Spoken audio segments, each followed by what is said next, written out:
খুব বেশি লোভের এই দুনিয়া। পৃথিবীতে গুনাহ, নাফরমানি, অশ্লীলতা, বেহায়াপনাকে খুব বেশি লোভনীয় করে পেশ করা হইতেছে। নারী বেসামাল, বেপর্দা নারী, 24 ঘন্টার ফিকির, নিজেকে প্রদর্শন। এই জন্য চারিদিকে অশ্লীলতা, বেহায়াপনা, অসভ্যতা, নোংরামি বেশি। রাস্তার গলিতে গলিতে, গ্রামে, পাড়ায়, মহল্লায়, ইউনিয়নে, বিভিন্ন জায়গায়, হোটেল, ক্যাফে, রেস্তোরাঁ, বিভিন্ন রকমের অর্থাৎ গুনাহের আড্ডা চারিদিকে, গলিতে গলিতে। কোন গলি দিয়া বাঁচবে? এই জন্য মজবুত ঈমান, 5 ওয়াক্ত নামাজ, এই কপালে সেজদা যদি না থাকে, আল্লাহর নাম যদি জবানে না থাকে, পারতাম। হঠাৎ করে 30 বছরের মন্দ আখলাক হঠাৎ চেঞ্জ করতে পারত। 30 বছর ধরে কোনোদিন ফজরের নামাজ পড়ো না, 24 বছর বয়স, 25 বছর বয়স, 20 বছর বয়স, হঠাৎ করে পারতা না। এই জন্য যদি মজবুত ভাবে নিয়মিত অভ্যস্ত থাকো, তো যদি দুশ্মন, কাফের, মুশরিক, ইসলাম বিরোধী ষড়যন্ত্র যদি পাহাড়ের মতো আসে, ইমানদার তার সামনেও মজবুতের সাথে দাঁড়ায় দেয়। কিন্তু এর জন্য মহান আল্লাহ পাকের সাথে সম্পর্ক থাকা দরকার, এই কপালে সেজদা থাকা দরকার, সেজদা থাকা দরকার। আমরা হাদিসে পড়ছি, ইমানদার যুবক দাজ্জালের সামনে বলবে, আমি সাক্ষ্য দিতেছি তুই কাফের। দাজ্জাল হত্যা করবে ইমানদার যুবককে, হত্যা কইরা আবার তাকে নতুন করে দাঁড় করাবে, বলবে এই যে দেখলি তোকে আমি হত্যা করে আবার জীবন দিলাম, তাহলে এখন স্বীকার কর যে আমি খোদা।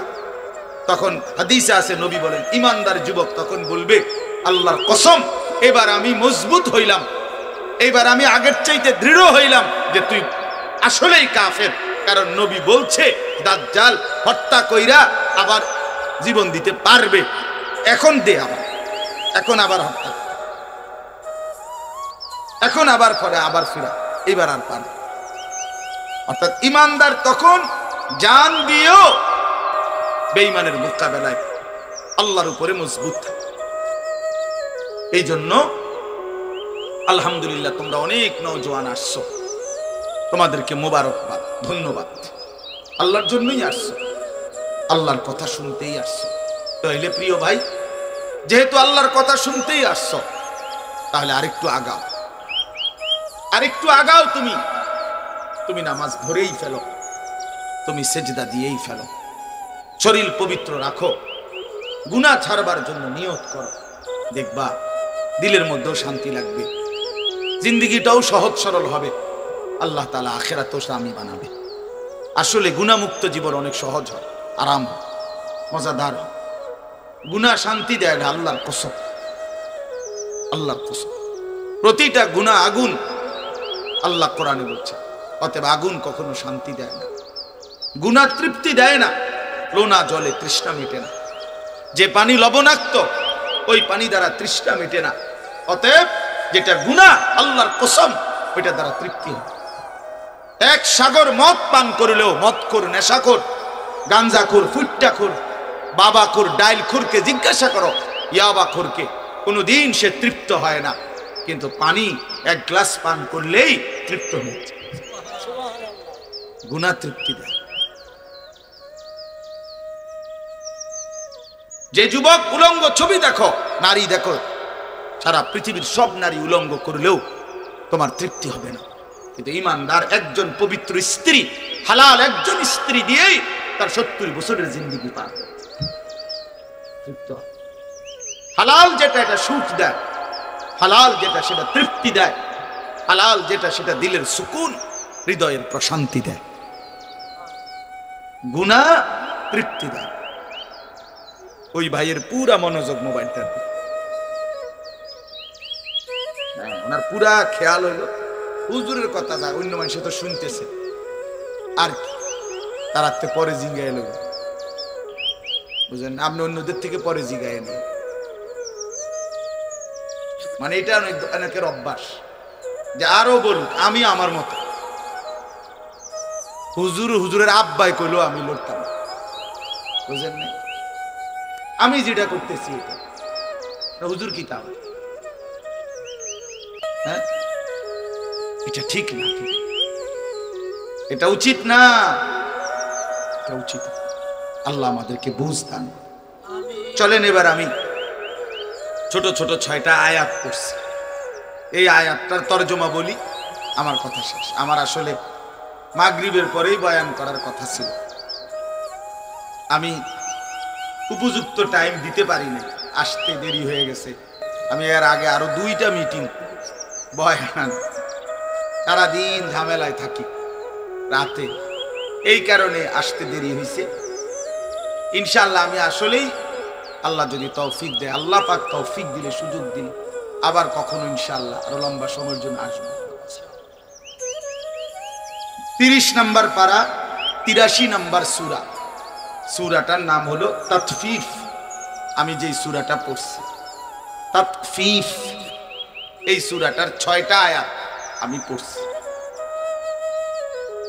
প্রথম 6 আয়াত আল্লাহ তাআলা বলতেছেন, বিসমিল্লাহির রহমানির রহিম, ওয়াইলুল লিল মুতাফফিফিন, যারা তাতফিফ করে তাদের জন্য জাহান্নাম। আমি বলতেছি ব্যাখ্যা, আগে তরজমাটা শুন। যারা তাতফিফ করে তাদেরকে বলা হয় মুতাফফিফ, তাদের জন্য জাহান্নাম। শব্দটা হলো তাতফিফ, ত আকার তা, ত, তাত, ফ দীর্ঘিকার ফি, ফ, এই তাতফিফ, বুঝছেন নি বাংলাটা? ফ মানে ফল লিখতে যেই ফ, তাতফিফ। আল্লাহ বলেন যারা তাতফিফ করে তাদের জন্য দুর্ভোগ, লাঞ্ছনা, আযাব, জাহান্নাম। প্রশ্ন হলো তাতফিফ কি? ঠিক আছে না? তাতফিফ অর্থ 2টা।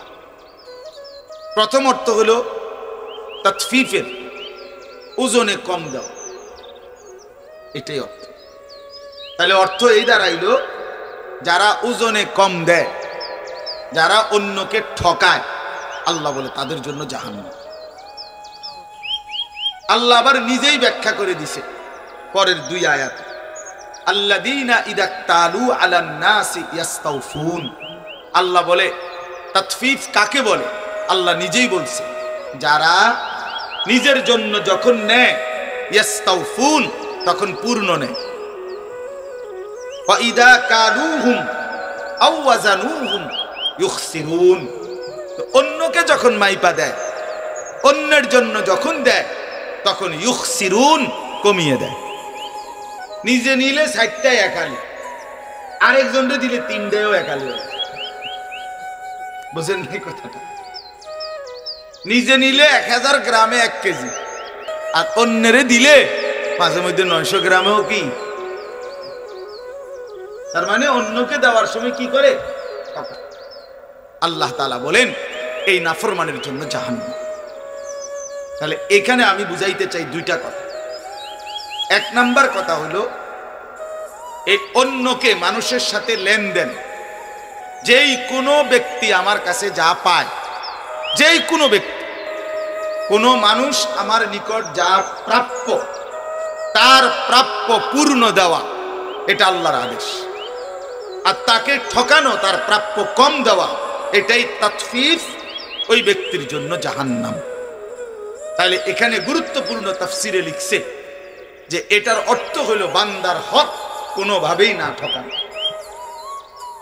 বান্দার হক কি না করা, না ঠকা। এই মানুষের যাবতীয় লেনদেন বান্দার হক, বান্দার হক। আমরা যেই লেনদেন করি, মানুষ মাত্রই লেনদেন করে, মুআমালাত। মানুষ সমাজবদ্ধ জীব, মানুষ একা থাকতে পারে না, আর মানুষের সকল প্রয়োজন সে একা নিজে নিজে পূরণ করতে পারবে না। আমি টাকা দেব, আপনি পণ্য দিবেন, আমি পণ্য দিব, আপনি টাকা দিবেন, আমি রিকশার ভাড়া দেব, আপনি রিকশা দিয়ে আমারে নিয়ে যাবেন, আমি শ্রম দেব, আপনি মূল্য দিবেন, ইত্যাদি। মানে মানুষ মাত্রই সমাজবদ্ধ, সংঘবদ্ধ মানুষ, একে অপরের প্রয়োজন পূরণ করে, এটাই লেনদেন, এটাই মুআমালা। অতএব এটা বান্দার হক। এই বান্দার হকের মধ্যে কোনো রকমের ঘাটতি করা, কমতি করা, এটা হারাম, ওই ব্যক্তির জন্য জাহান্নাম। তাহলে এক্ষেত্রে প্রথম অর্থ হইল ওজনে কম না দাও, ওজনে কম না দাও। কোরআনুল কারীমের মধ্যে আল্লাহ তাআলা বলছেন ওয়া আকিমুল ওয়াজনা বিল কিসত ওয়া লা তুখসিরুল মিজান। সূরা আর রহমানের মধ্যে শুরুতেই আছে আল্লাহ বলেন ইনসাফের সাথে ওজন পূর্ণ করো, কোনোভাবেই ওয়া লা তুখসিরুল মিজান, ওজন কমায় দিও না, ওজন কমায় দিও না। ইমানদার এটা করতে পারে না। তাহলে এটা বান্দার হক। আপনি যে 100 গ্রাম কম দিলেন, আপনি যে একটা জিনিস কম দিলেন, এ তো বান্দার হক নষ্ট করে। আর বান্দার হক নষ্ট করে যে রোজগার কামাই, এটা হারাম। এটা কি বলেন? হারাম। এজন্য আল্লাহর নবী সাল্লাল্লাহু আলাইহি সাল্লাম বলেন লা ইয়াদখুলুল জান্নাতা জাসাদুন গুজিয়া বিল হারাম। যে শরীর হারাম দ্বারা উপার্জিত, হারাম দ্বারা গড়েছে, তার জন্য জান্নাত হারাম, সেই শরীর জান্নাতে প্রবেশ করবে না। নবী সাল্লাল্লাহু আলাইহি সাল্লাম একদিন দেখছেন, তিরমিজির হাদিস, কাবা শরীফ, আল্লাহর ঘর কাবা ধরে দোয়া করতেছে এক লোক, ইয়া রব ইয়া রব। নবীজি সাহাবীদেরকে তাকাইয়া বললেন, দেখো মাতআমুহু হারাম, মাশরাবুহু হারাম, গুজিয়া বিল হারাম, মালবাসুহু হারাম, ফাআন্না ইউস্তাজাবু লাহু। খেয়াল করে দেখেন, নবীজি বলেন দেখো তো এই লোকটা যা খাইছে হারাম, যা পান করছে তা হারাম, যা গায়ে দিছে তা হারাম, শরীরের গোশত রক্তগুলো যা হয়েছে তাও হারাম। ফাআন্না ইউস্তাজাবু লাহু, তাহলে বলো কিভাবে তার দোয়া কবুল? তাহলে আল্লাহর কসম নবী বলছে, যার উপার্জন হারাম, যার খাদ্য খাবার পানীয় লেবাস পোশাক হারাম টাকায়, হারামের রোজগারে, আল্লাহর কসম তার দোয়া কবুল হয় না, তার দোয়া কবুল। আপনি বলবেন বহুত হারাম করে দুনিয়া তো অনেক কিছু হয়েছে, আরে এটা দোয়া লাগে না, এগুলোর জন্য দোয়া লাগে না, এমনি হয়। দুনিয়া আল্লাহ যারে যেটা বরাদ্দ এটা দিবে, আপনি কইলেও দিব না কইলেও, এটা স্বাভাবিক বিষয়, এটা একদম স্বাভাবিক। আল্লাহর নবী সাল্লাল্লাহু আলাইহি সাল্লাম বলছেন ইন্নার রিজকা লা ইয়াতলুবুল আবদা কামা ইয়াতলুবু আজালু। নবীজি বলেন দুনিয়ার রিজিক মানুষের এইভাবে মানুষের কাছে পৌঁছে, মৃত্যু যেভাবে মানুষের কাছে পৌঁছে। মৃত্যু কি চাইতে হয়? কথা বলেন না কেন? মৃত্যু কি আবদার করতে হয়? এমনি এমনি আসে। লা নাসআলুকা রিজকা নাহনু নারযুকুকা। আল্লাহ বলছে বান্দা আমি তোমার কাছে রিজিক চাই না, রিজিক তো আমিই দেই। অফিস সামাই রিজকুকুম, আল্লাহ বলে রিজিক তোমাদের আসমান। ওমা মিন দাব্বাতিন ফিল আরদি ইল্লা আলাল্লাহি রিজকুহা, আল্লাহ বলে জমিনে যা বিচরণ করে প্রত্যেকের রিজিক আমি আল্লাহর দায়িত্বে, আমি সেটা পৌঁছাবো। লান ইয়ামুতা নাফসান হাত্তা তাস্তাকমিলা রিজকাহা, নবীজি বলেন কেউ মরবে না তার জন্য বরাদ্দকৃত রিজিক পূর্ণ না করে। এই লোকমা ভাত আপনার রিজিকে আছে, আপনার বাসও কই নাই, আপনার মারতে না, আর বাতিটা খাইয়ে দিত। তাইলে দুনিয়া বরাদ্দ করা, দুনিয়ার রিজিক বরাদ্দ করা, বরাদ্দ করা ভাই এমনি মিলে যায়, এমনি মিলে। তাহলে কাফের বেঈমানরা 60 ডালের দিন দোয়া করে না? কিরে বেড়া বলো, বুঝো নাই কথা? হিন্দু, বৌদ্ধ, ইহুদি, খ্রিস্টান তো হেরা 60 ডালের দিন দোয়া করায়নি, তো হ্যাঁ হুজুর মুনাজাত করে। দুনিয়া এমনি মিলে যায়, কিন্তু আসল বিষয় হলো আখিরাত মিলবে কিনা। আসল বিষয় কি? আখিরাত মিলবে কিনা। দুনিয়া আল্লাহ তাআলা জন্তু, জানোয়ার, ইমানদার, কাফের, বেঈমান, কুকুর, বিড়াল, গরু, ছাগল, কীট পতঙ্গ সবাইকে খাওয়ায়, কিন্তু আল্লাহর কসম হাসরের ময়দানে আখিরাতে আল্লাহ কোন নাফরমানকে এক ঢোক পানিও পান করতে দিবে না। চক্ষু বন্ধ হইলে কবর থেকে নিয়ে নাফরমান আর কোনদিন পানি মিলবে, আর কোনদিন তৃষ্ণা নিবারণ হবে না, আর কোনদিন খাবারের চাহিদা পূরণ হবে না। এই শেষ, এই শেষ। দুনিয়া ডাকলেও মিলে, না ডাকলেও মিলে। আল্লাহকে যে সেজদা করে আল্লাহ তারেও খাওয়ায়, আল্লাহরে যে সেজদা করে না আল্লাহ তারেও খাওয়ায়।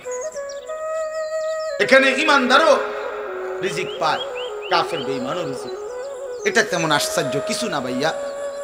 দুনিয়া কাফের বেঈমানও ভোগ করে, জন্তু জানোয়ারও ভোগ।